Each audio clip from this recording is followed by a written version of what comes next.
10 जुलाई 2017 कई भक्त अमरनाथ यात्रा में निकले। बस में मंदिर की ओर सफर कर रहे थे। सुनसान रास्ते, चारों तरफ पहाड़। तभी अचानक से गोलियां चलनी शुरू हुई। यह एक आतंकी समूह था जो सभी भक्तों को मौत के घाट उतारना चाहते थे।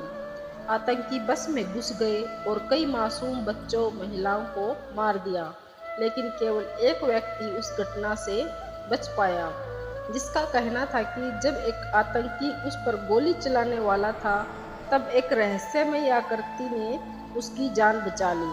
उसने देखा कि यह आकृति अचानक आई और आतंकी भाग गया। यात्री का मानना था कि भगवान शिव का रूप था, एक गुफा जहां समय ठहर कर बर्फ बन गया, एक रहस्य जिसे स्वयं भगवान शिव ने हिमालय की गोद में छुपाया था। आइए मैं आपको एक ऐसी यात्रा में ले चलती हूँ जहाँ हर साल बर्फ से बनी शिवलिंग अपने आप प्रकट होता है। हर साल एक खास मौसम जब एक निश्चित आकार और ऊंचाई का एक भव्य शिवलिंग, जिसे हिमलिंग भी कहा जाता है। क्या है इसके पीछे का राज? आखिर क्यों भगवान शिव ने इस गुफा को अमर कथा माता पार्वती को सुनाने के लिए चुना था? क्यों वे चाहते थे कि कोई यह कथा ना सुन सके, ना जान सके? कई सालों पहले किसी व्यक्ति ने गुफा के अंदर चुपके से कैमरा लगाने की कोशिश की। तब उसे ऐसा क्या दिखा जो आज भी वैज्ञानिकों के लिए चर्चा का विषय है। इस घटना के बाद गुफा के अंदर क्यों कोई मशीन काम नहीं करती? क्या यह किसी शक्ति की ओर इशारा है? जो गुफा 12,756 फीट की ऊंचाई पर बसी है, इतनी ऊंचाई जहां सांस लेना भी एक चुनौती है। कैसे दो कबूतर बिना कुछ खाए कड़कड़ाती ठंड में रह सकते हैं? आखिर क्या है अमरनाथ में बैठे उन दो रहस्यमय कबूतरों का रहस्य? क्या यह कबूतर वास्तव में अमर हैं? क्या किसी ने इन कबूतरों को कभी देखा है? क्या यह सत्य है कि एक मुस्लिम चरवाहे ने इस गुफा की खोज की थी? क्या है अमरनाथ में मौजूद शेषनाग झील का रहस्य? क्या उस झील में अभी भी शेषनाग वास करते हैं?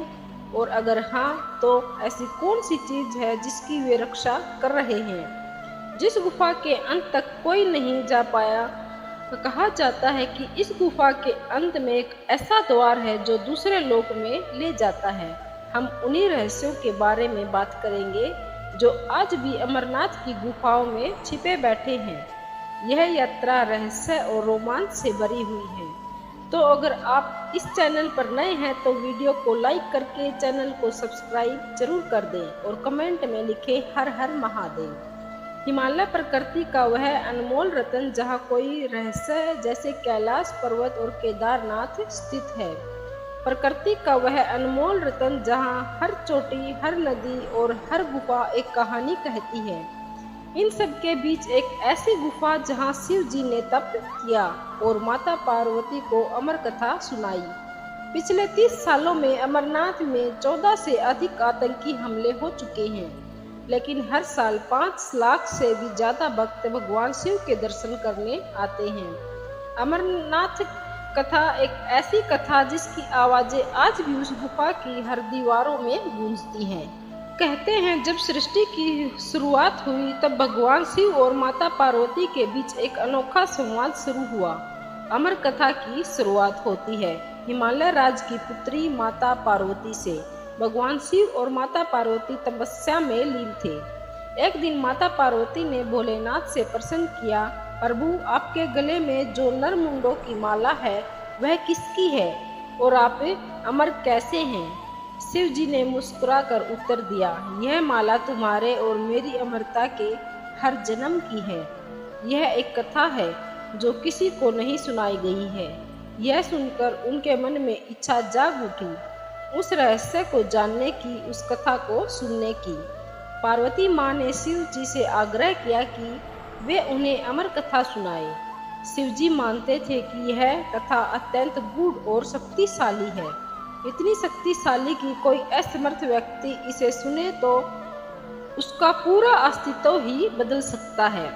यह ज्ञान सृष्टि के मूल रचनात्मक सूत्रों से जुड़ा हुआ है, जीवन, मृत्यु और पुनर्जन्म की गुत्थियों को खोलने वाला ज्ञान। भगवान शिव ने निश्चय किया कि इस कथा के लिए एकांत स्थान चाहिए, जहाँ ना ही कोई देवता हो, ना ही कोई असुर, ना कोई पशु और ना ही कोई पक्षी।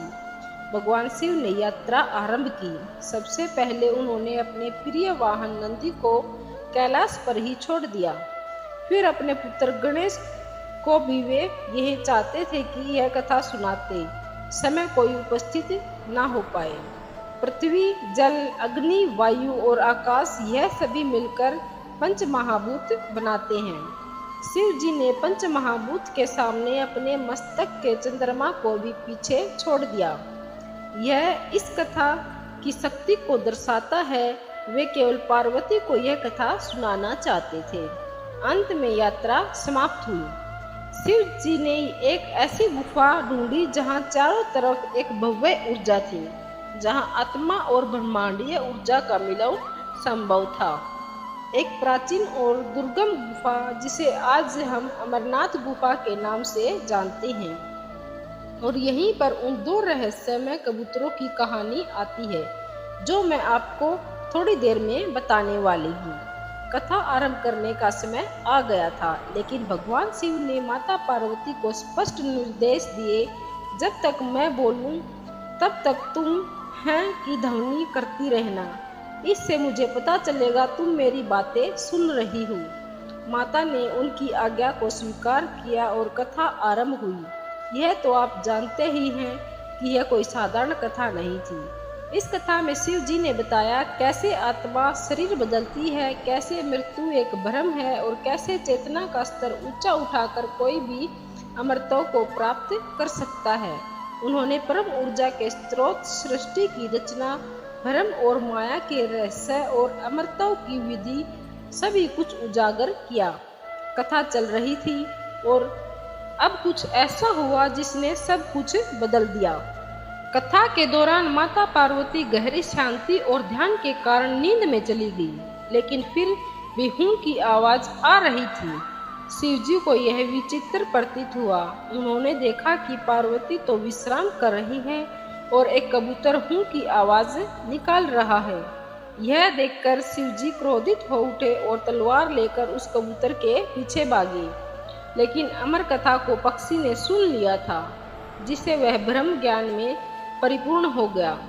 वो कोई साधारण पक्षी नहीं था, उसमें चेतना आ गई थी। वो उड़ते उड़ते माया का सहारा लेकर व्यास जी की पत्नी के गर्भ में प्रवेश कर गया। भगवान शिव के डर से पूरे 12 साल उस पक्षी ने गर्भ में ही बिताए। अब भगवान विष्णु ने उसे अभय प्रदान कर दिया था, जिसके कारण वह बाहर आ पाया और आगे चलकर महामुनि सुखदेव कहलाया। एक रहस्यमय कथा, इसने एक साधारण से पक्षी को महामुनि बना दिया। यह वही महामुनि जिन्होंने आगे चलकर भागवत पुराण का उपदेश राजा परीक्षित को दिया था। आज भी लाखों की मात्रा में श्रद्धालु अमरनाथ में इतने कठोर मौसम और ऊंचाई का सामना करके केवल बर्फ से बनी चमत्कारी हिम शिवलिंग को देखने आते हैं। यह एक ज्ञान स्थली है, एक ऊर्जा केंद्र है, जहां आत्मा अपने वास्तविक स्वरूप से साक्षात्कार कर सकती है। हर साल सावन के महीने में जब आषाढ़ पूर्णिमा से रक्षाबंधन तक की पवित्र बेला चलती है, यह शिवलिंग स्वयं प्रकट होता है। ना ही कोई इससे बनाता है, ना ही कोई इसे सजाता है। एक दिव्य शिवलिंग जो बर्फ से बना है, जो प्रकृति और परमात्मा का एक अनोखा संगम है। लेकिन सवाल यह है कि बिना किसी मनुष्य की सहायता के पानी की कुछ बूंदें शिवलिंग का आकार कैसे ले सकती हैं? तो आइए विस्तार से जानते हैं। जमीन से 388 मीटर यानी 12,756 फीट की ऊंचाई पर स्थित अमरनाथ गुफा, जहां हर साल प्रकृति अपना चमत्कार दिखाती है। बर्फीली बूंदें जो गुफा की छत से टपकती हैं और एक ठोस शिवलिंग का आकार बनाती हैं। सावन के महीनों में हिमलिंग अपने पूर्ण रूप में आता है। इसकी ऊंचाई 10 से 15 फीट होती है। जैसे जैसे चंद्रमा घटता है, हिमलिंग भी घटने लगता है। श्रावण पूर्णिमा को ये अपने चरम पर होता है और अमावस्या तक यह छोटा हो जाता है। ये एक ऐसा चक्र है जो चंद्रमा के चरणों के साथ तालमेल रखता है। कई वैज्ञानिकों का यह कहना है कि यह एक स्टैगमाइट प्रक्रिया है। उनके अनुसार गुफा में चूना पत्थरों की ऐसी रचना है कि उन पर पानी रिश्ता है और कम तापमान की वजह से बर्फ बन जाता है। लेकिन यह हैरानी की बात है कि बर्फ जमने के लिए 0 डिग्री से कम तापमान जरूरी है, लेकिन गुफा का तापमान तो 0 डिग्री से नीचे जाता ही नहीं। तो सवाल यह है कि कैसे यह बर्फ इतने कठोर शिवलिंग का आकार लेती है। गुफा में अन्य बर्फों को केवल हाथ लगाते ही पिघल जाता है, लेकिन यह शिवलिंग इतना मजबूत होता है कि हफ्तों तक नहीं पिघलता। आखिर यह कैसे संभव है? नीलम पुराण में भी इस शिवलिंग को चंद्रमा के चक्कर से जोड़ा गया है। भक्तों का कहना है कि गुफा के अंदर भव्य ऊर्जा का प्रवाह इतनी शक्तिशाली है कि अपने पूरे शरीर में इसे महसूस कर सकते हैं। यह एक ऐसी ऊर्जा है जिसे वैज्ञानिक भी नहीं माप पाए। शिवलिंग के आसपास गणेश, भैरव और माता पार्वती के अलग अलग हिमखंड बनते हैं। यह हिमखंड भी उसी तरह बनते हैं जैसे शिवलिंग, लेकिन आश्चर्य की बात यह है कि हर साल इनका स्थान समान रहता है। यह कैसे संभव है? क्या प्रकृति की रचना इतनी सटीक है? भगत कहते हैं कि यह शिव की माया है। वे अपनी इच्छा अनुसार हर साल एक ही स्थान पर शिवलिंग की रचना करते हैं।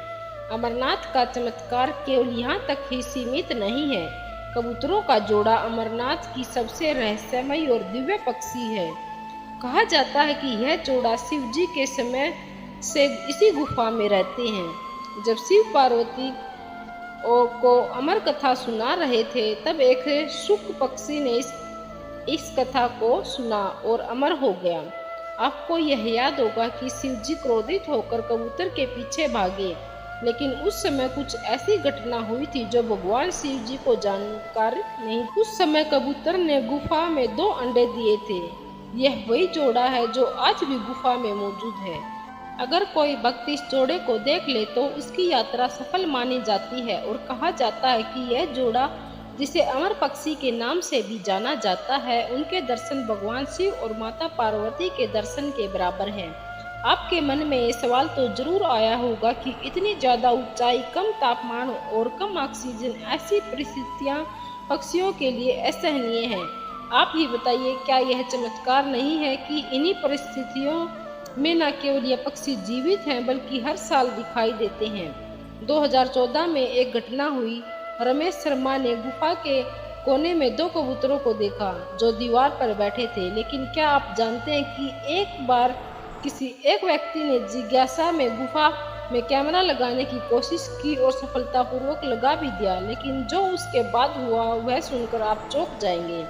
इस घटना के बाद किसी ने भी गुफा में कैमरा लगाने की जरूरत नहीं की। यह जानने से पहले अगर आप वीडियो के इस भाग तक पहुंच गए हैं तो चैनल को सब्सक्राइब जरूर करें।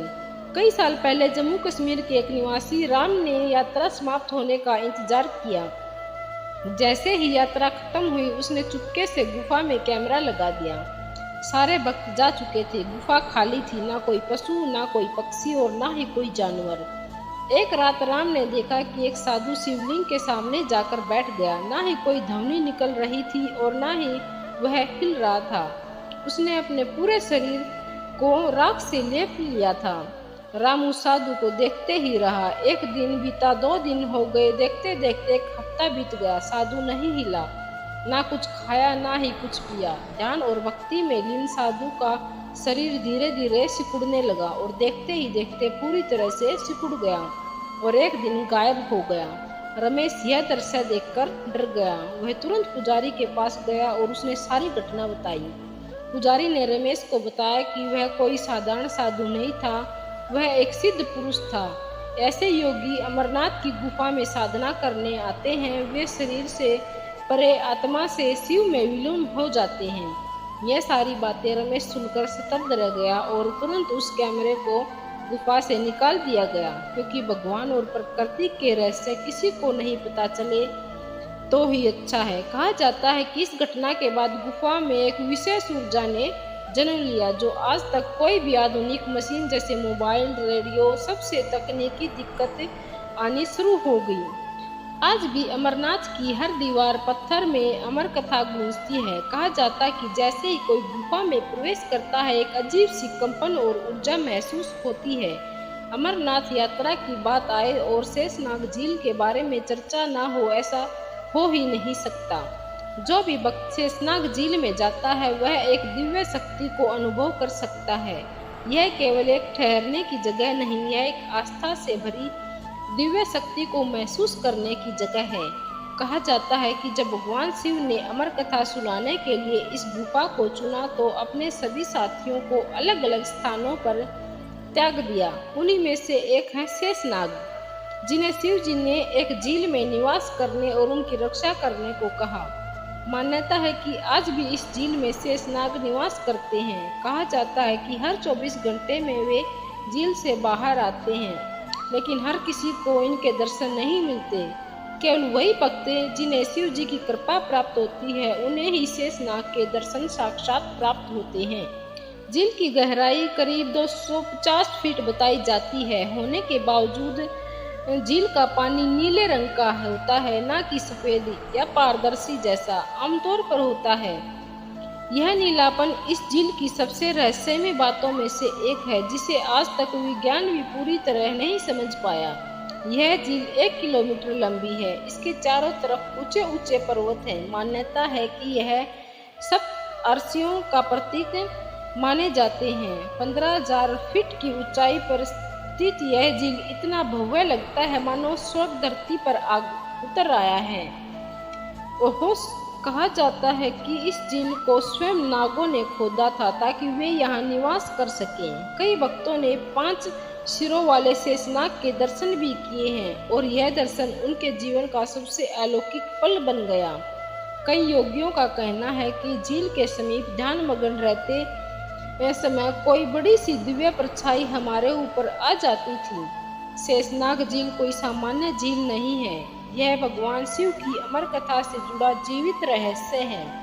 एक ऐसा स्थान जहां आस्था, प्रकृति और पौराणिक कथा मिलकर चमत्कार रचते हैं। यहाँ की हवा, पानी और वातावरण में एक ऐसी शांति है जो आपके मन को शांत और भगवान शिव के करीब ले जाती है।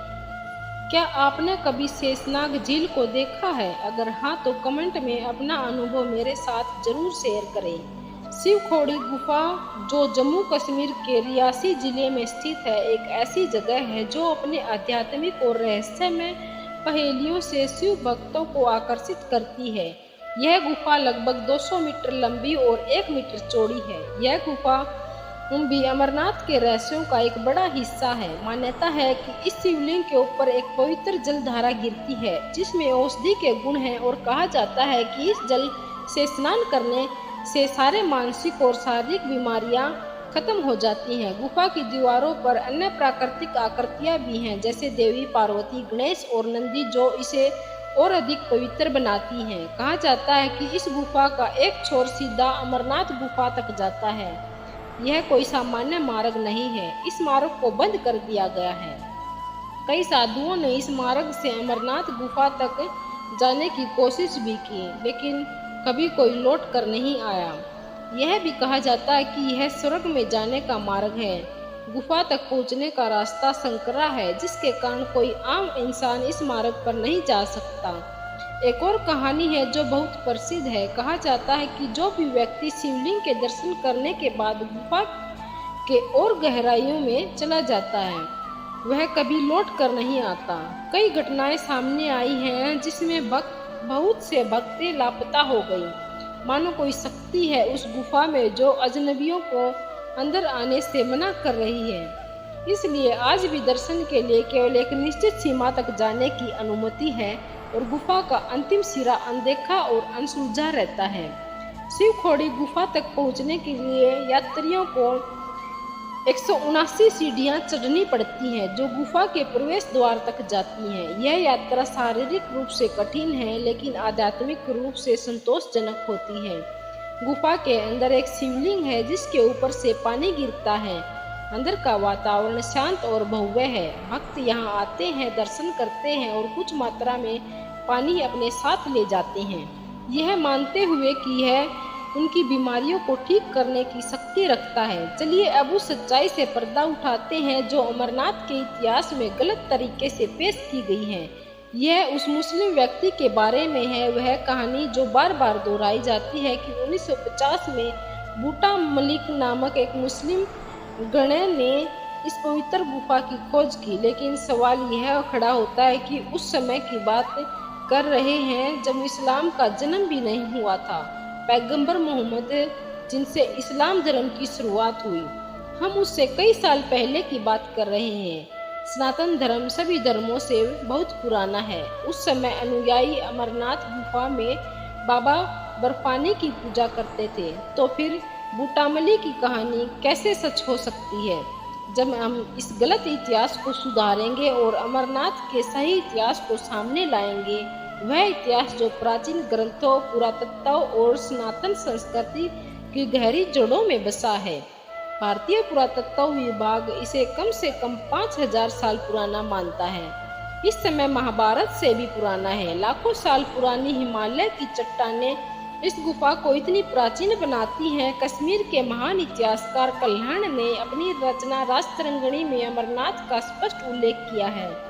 यह किताब 12वीं सदी में लिखी गई और इसकी रचना के अनुसार कश्मीर के राजा संधिमती शिवजी के बहुत बड़े भक्त थे। वह हर दिन पहलगाम के जंगलों में एक भव्य शिवलिंग की पूजा करते जो बर्फ से बना था। यह बर्फ का शिवलिंग वही है जिसे आज हम अमरनाथ के हिमलिंग के नाम से जानते हैं। अगर 2000 साल पहले यह पूजा हो रही थी तो फिर 1950 में बूटा मलिक की खोज की बात कैसे सच हो सकती है? नीलम पुराण जिसे 6वीं सदी में लिखा गया था, तब इस्लामी पैगंबर का जन्म भी नहीं हुआ था और जिसमें अमरनाथ यात्रा का विस्तार में वर्णन किया गया है। इस किताब में कश्मीर के इतिहास और धार्मिक स्थलों को उजागर किया गया है। इस किताब में यह लिखा गया है कि अमरनाथ गुफा को अमरेश्वर भी कहा जाता है, जहां सैकड़ों साल पहले से ही लोग भगवान शिव के बर्फीले शिवलिंग के दर्शन करने आते थे। भृगु संहिता में भी अमरनाथ के मार्ग के प्रमुख स्थलों अनंतनाग, चंदनवारी, शेषनाग, पंचतरणी और अमरावती का उल्लेख है, जहां यात्री धार्मिक अनुष्ठान करते थे। यह बातें तो यही साबित करती हैं कि सनातन धर्म की संस्कृति बहुत पुरानी है और अमरनाथ इस संस्कृति का हिस्सा सैकड़ों साल पहले से था, जब इस्लाम का इस धरती पर कोई अस्तित्व नहीं था। सच्चाई तो बस यही है कि आज भी अमरनाथ में चढ़ावे का एक हिस्सा बूटा मलिक और उसके परिवार को दिया जाता है। यह परंपरा सम्मान का हिस्सा हो सकती है, लेकिन इसे गुफा की खोज से नहीं जोड़ा जा सकता। अमरनाथ यात्रा पुस्तक के लेखक अमित कुमार सिंह लिखते हैं कि पुराणों में अमर गंगा का उल्लेख है, जो सिंधु नदी की सहायक नदी थी। भक्त इस नदी की मिट्टी अपने शरीर पर लगाते थे क्योंकि माना जाता था कि यह पापों को धो देती थी। यह परंपरा हजारों साल पुरानी है, जो बूटा मलिक के समय से बहुत पहले की है। यह थी अमरनाथ यात्रा। यह यात्रा हमें हर मोड़ पर कुछ नया सिखाती है। रमेश की कहानी हो सकता है शिवखेड़ी गुफा का अद्भुत पानी जो किसी भी बीमारी को ठीक कर दे। अगर इस वीडियो से आपको कुछ सीखने और जानने को मिला हो तो वीडियो को लाइक और चैनल को सब्सक्राइब जरूर कर दें। अगर आपने यह वीडियो यहाँ तक देख ही लिया है तो स्क्रीन पर आपको जगन्नाथ की यात्रा का वीडियो दिख रहा होगा। क्लिक कीजिए और अपनी नई यात्रा भव्य कथा के साथ शुरू कीजिए। हर हर महादेव।